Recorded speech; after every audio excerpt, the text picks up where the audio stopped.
Hello everyone, welcome back. हम discuss कर रहे थे एप्लीकेशन ऑफ सीएफटी। इससे पहले वाले वीडियो में हमने डिस्कस किया था अबाउट स्पिनर, जिसमें हमने डिस्कस किया था normal spinner and inverse spinner. आज की वीडियो में भी हम एप्लीकेशन डिस्कस करेंगे। आज हम डिस्कस करेंगे about lattice energy in case of complexes, right. So let's get started. Lattice energy जो होती है, पहले first of all we should know what is lattice energy. So lattice energy क्या होती है कि अमाउंट ऑफ एनर्जी रिलीज होती है जब 1 मोल ऑफ कंपाउंड जो है फॉर्म करता है। ठीक है, जब 1 मोल ऑफ कंपाउंड जब फॉर्म करता है, जितनी एनर्जी रिलीज होती है हम उसको बोलते हैं lattice energy from its constituents ions. ठीक है, फॉर एग्जांपल हमने Na positive plus Cl negative NaCl बना, तो जब ये बन रहा है 1 मोल, तो जितनी एनर्जी रिलीज होएगी इसके बनने से वो हम बोलते हैं लैटिस एनर्जी। हम देखने वाले हैं आज की सीएफटी का क्या रोल है lattice energy in case of 3D transition metals. ठीक है, सो लैटिस एनर्जी का जो फॉर्मूला है इज गिवन बाय, ये वाला फॉर्मूला होता है लैटिस एनर्जी का। ठीक है, ये फॉर्मूला होता है, तो इससे हमें पता चलेगा कि लैटिस एनर्जी का क्या रिलेशन है, किस फैक्टर्स, कौन से फैक्टर्स पे डिपेंड करती है। तो ये जो है वो क्या है, Z जो है वो क्या है, चार्ज है, एंड R0 क्या है, इंटर आयनिक डिस्टेंस। मतलब अगर हम NaCl की बात करें, Na positive and Cl negative के बीच में जो डिस्टेंस है उसको हम बोलते हैं R0, राइट। जो A है उसको हम बोलते हैं moulding constant which depend upon the, ये किस पे डिपेंड करता है, depend upon the geometry of the complex. ठीक है, उसके बाद n जो है बोर एक्सपोनेंट है। तो अगर हम सारे फैक्टर, अगर हम बोल दें कि क्रिस्टल की जो ज्योमेट्री है वो सेम है, तो जो लैटिस एनर्जी है वो किस पे डायरेक्टली प्रोपोर्शनल होएगी, चार्ज पे अपॉन उसका इंटर आयनिक डिस्टेंस पे, राइट। सो जितना ज्यादा चार्ज होएगा उतनी ही ज्यादा लैटिस एनर्जी होएगी, और जितना कम उसमें बीच में इंटर आयनिक डिस्टेंस होगा उतनी ही ज्यादा लैटिस एनर्जी होएगी। फॉर एग्जाम्पल हमने कंसिडर किया NaCl, then we have considered KCl, then we have considered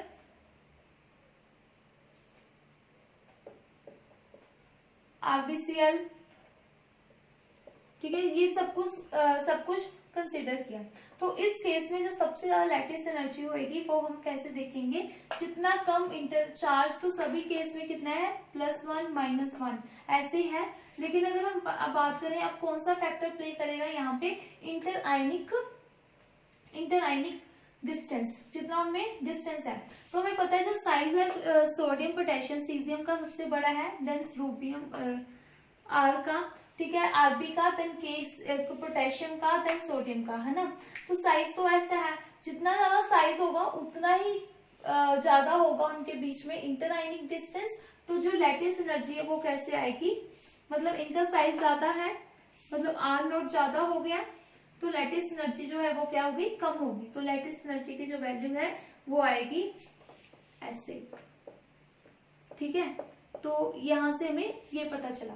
तो जैसे जैसे साइज जो है वो डिक्रीज होता जाएगा, लैटिस एनर्जी भी जो है वो इंक्रीज होती जाएगी। तो इनवर्स रिलेशन है साइज का और लैटिस एनर्जी का, राइट। अब हम देखेंगे in case of 3D transition metal ions lattice energy जो है वो कैसे करती है रोल प्ले।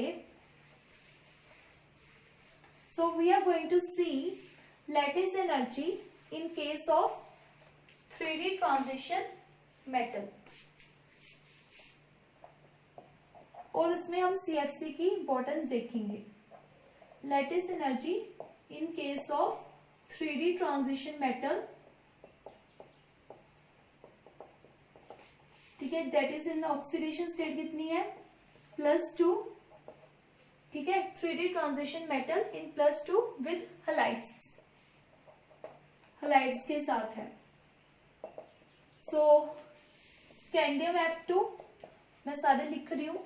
स्कैंडियम, इसके बाद क्या आता है, titanium, vanadium, chromium, manganese, iron, cobalt, nickel, then क्या आएगा, copper, and the last one is zinc. तो सारे ही मेटल जो है वो कितने, कौन से ऑक्सीडेशन स्टेट में है, +2 ऑक्सीडेशन स्टेट में। तो हमें पता है ऐसे जो साइज है वो क्या हो रहा है, डिक्रीज हो रहा है, ठीक है। ऐसे करके जो साइज है वो क्या हो रहा है, साइज डिक्रीज। तो साइज अगर डिक्रीज हो रहा है तो लैटिस एनर्जी क्या होनी चाहिए, इंक्रीज होनी चाहिए। तो अगर मैं यहाँ पे ग्राफ बनाऊं, ध्यान से देखना, थोड़ा कंफ्यूजिंग लगेगा, लेकिन अगर आप इसको अपने आप खुद से करोगे ना, एक बार रीड करोगे, अच्छे से नोट्स बनाना और फिर से रीड करोगे, तो then it will be easy for you to understand, right. तो यहाँ पे अगर मैं ग्राफ बनाऊं, यहाँ पे है लैटिस एनर्जी, ठीक है। तो और यहाँ पे मैं एक ले रही हूँ कैल्शियम, ठीक है। कैल्शियम है, कैल्शियम का साइज बड़ा है, तो इसकी जो लैटिस एनर्जी है वो क्या होगी, सबसे कम। जैसे साइज डिक्रीज हो रहा है तो मतलब लैटिस एनर्जी जो है वो क्या हो रही है, इंक्रीज हो रही है। अब ध्यान से देखना, तो कैल्शियम का भी ले रही हूँ केस साथ में। तो लैटिस एनर्जी है, यहाँ पे क्या है, मेटल आयंस, तो यहाँ पे मेटल आयंस है, right. So I am writing the metal ion here. यहाँ पे मैंने कैल्शियम 2 पॉजिटिव लिखा है, scandium, then titanium, vanadium, chromium, manganese, iron, cobalt, nickel, copper, zinc, right. तो इसकी लैटिस एनर्जी कैसे होनी चाहिए, इंक्रीज करनी चाहिए। जो ऑर्डर है वो कैसा होना चाहिए, इंक्रीजिंग कर्व, पर ऐसा नहीं होता। इसका जो ऑर्डर है वो हमें ऐसे करके नहीं मिलता। तो मैं इसको थोड़ा सा इसको कम इंक्रीज करवाते हैं, क्योंकि I have to draw properly, right. तो ऐसा आना चाहिए, पर ऐसा हमें नहीं मिलता। यहाँ पे CFC जो है वो अपना रोल प्ले करती है। कैसे करती है, तो हर केस में, इस केस में D क्या है, 1 है, इसमें क्या है D2, इसमें D3 है, इसमें D4 है, इसमें D5 है, इसमें D6 है, D7 है, D8 है, D9 है, D10 है। तो CFC जो है वो अपना रोल प्ले करती है। लैटिस एनर्जी जो है, मैंने फॉर्मूला पहले लिखा था, लैटिस एनर्जी हमेशा क्या आती है, नेगेटिव आती है, और CFC भी जो होती है वो क्या होती है, नेगेटिव होती है। तो मान लो लैटिस एनर्जी लेट्स से किसी भी कॉम्प्लेक्स की -10 और उसी कॉम्प्लेक्स के जो CFC है वो क्या है, -2, तो टोटल वैल्यू क्या आ गई, -12, मतलब वैल्यू जो है वो इंक्रीज होगी, मतलब ज्यादा एनर्जी अब रिलीज होने वाली है, रिलीज हो रही है, ठीक है ना।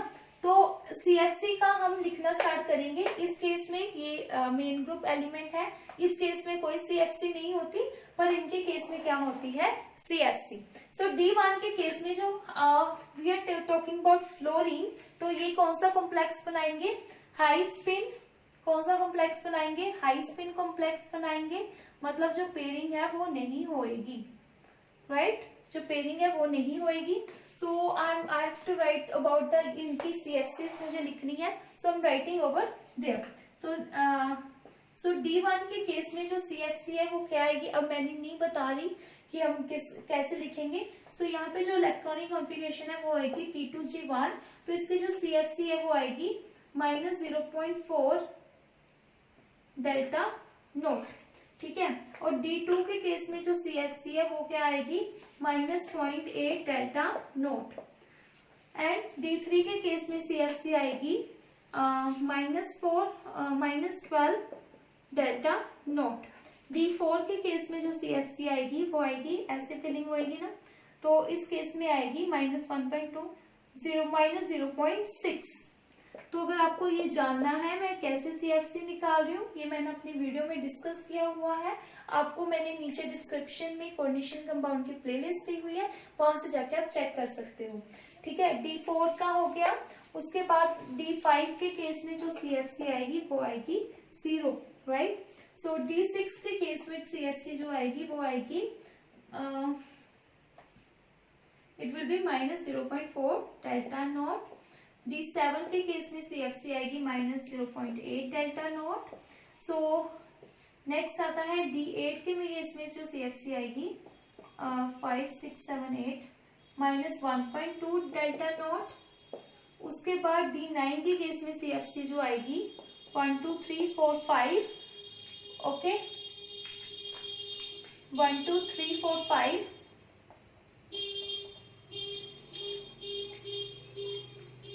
तो D9 के केस में जो CFC आएगी वो आएगी 1 2 3 4 5 6 7 8 9 तो द वैल्यू विल बी -1.2 और प्लस -0.6 और D10 के केस में जो CFC आएगी वो आएगी 0 राइट। तो इसके अकॉर्डिंगली मतलब -0. जो लेटेस्ट एनर्जी की वैल्यू है वो थोड़ी इंक्रीज कर गई, मतलब जो वैल्यू है अब -0.4। अब स्कैंडियम के केस में यहाँ पे ना होके वैल्यू जो है वो यहाँ पे लाई करेगी। कैल्शियम के केस में CFC का कोई रोल नहीं होता तो यहीं पे होगा, और टिटेनियम के केस में थोड़े से ऊपर वो और ऊपर जाएगी, ठीक है। उसके बाद आता है वेंडियम। वेंडियम के केस में यहाँ पे हम ड्रॉ कर रहे हैं, थोड़ा सा ज्यादा ऊपर जाएगा।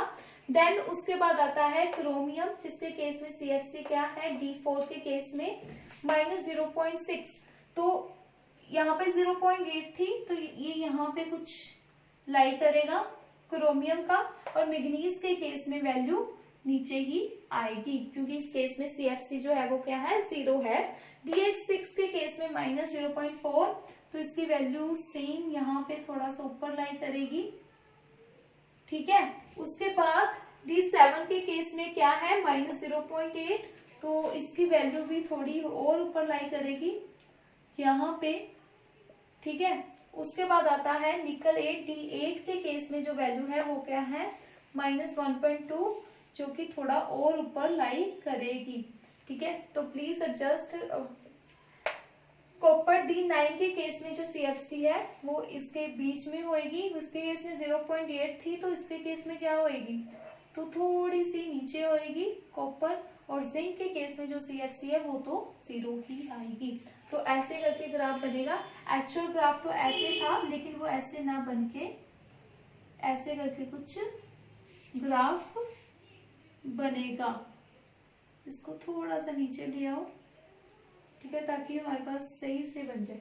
तो ऐसे करके हमारा जो ग्राफ आएगा इन केस ऑफ ऐसे करके हमारी जो लेटेस्ट एनर्जी आएगी इन case of these complexes, right.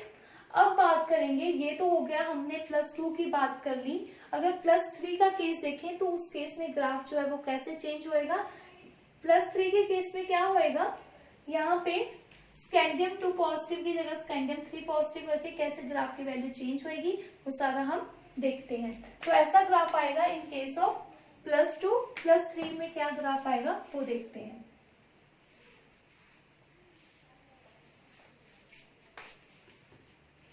तो +3 में जो ग्राफ आएगा, अब इस केस में D1 ना होके क्या होएगा तो कैल्शियम की जगह आ जाएगा स्कैंडियम, क्योंकि अब इसमें D जो है वो क्या है 0 है, ठीक है। D1 किस में हो जाएगा टिटेनियम 3 पॉजिटिव में, ये वाला नीचे वाला भी एक्चुअली में चेंज होएगा 3 पॉजिटिव, ठीक है। D2 किस में हो जाएगा वेंडियम 3 पॉजिटिव में, एक और D चला गया ना क्रोमियम 3 पॉजिटिव, यहाँ पे आएगा, चाहे ऊपर वाला ग्राफ इतना रब भी नहीं करते। D4 में आ जाएगा मैग्नीज 2 पॉजिटिव, D5 में आ जाएगा आयरन 2 पॉजिटिव, और D6 में आ जाएगा कोबाल्ट 2 पॉजिटिव, कोबाल्ट मैं 2 पॉजिटिव लिख रही हूँ, सॉरी 3 पॉजिटिव। सो कोबाल्ट में आ जाएगा 3 कोबाल्ट 3 पॉजिटिव, यहाँ पे आ जाएगा निकल 3 पॉजिटिव, ठीक है। यहाँ पे आ जाएगा copper 3 positive, which is not possible, we are just seeing, right. तो यहाँ पे आ जाएगा जिंक 3 पॉजिटिव। तो कैसे वैल्यू जो है वो चेंज होएगी। सेम जो ग्राफ है वो कैसे आना चाहिए था, ऐसे करके आना चाहिए था, पर ग्राफ ऐसे नहीं आएगा। CFC will play the role. तो अगर D1 के केस में देखेंगे वो क्या हो जाएगी, थोड़ी सी इंक्रीज हो जाएगी, D2 में और इंक्रीज हो जाएगी, तो हमें इसके बिल्कुल कॉरस्पॉन्ड ग्राफ बनाना है, ठीक है। उसके बाद D3 में और इंक्रीज होएगी, जो कि D3 ये वाला केस है। D4 में यहाँ तक वैल्यू आएगी, तो मतलब यहाँ लिख लो। D5 में क्या होगा 0, मतलब यहाँ पे ही वैल्यू आएगी, मतलब CFC का कोई रोल नहीं होएगा। D6 में क्या होगा -0.4, यहाँ पे थोड़ा सा इंक्रीज आएगा, ठीक है। D7 में थोड़ा ज्यादा इंक्रीज आएगा, ठीक है। D8 में और इंक्रीज आएगा, यू कैन सी -1.2, ठीक है। D9 में -0.6 ऐसे बीच में आएगा, और D10 तो चलो है ही नहीं, तो ग्राफ जो है वो सेम ही बनेगा जैसे, लेकिन वो मेटल नीचे चेंज हो गया, है ना, मेटल जो है वो चेंज हो गया। तो ऐसे करके कुछ ग्राफ बनेगा। तो ग्राफ जो था वो सेम है, लेकिन जो नीचे मेटल है वो चेंज हो चुका है। अब हम देखेंगे ये कौन सा था, हाई स्पिन कॉम्प्लेक्सेस, मतलब जिसमें पेयरिंग नहीं हो रही थी। अब हम देखेंगे लो स्पिन कॉम्प्लेक्स का graph in case of transition metal having +2 charge.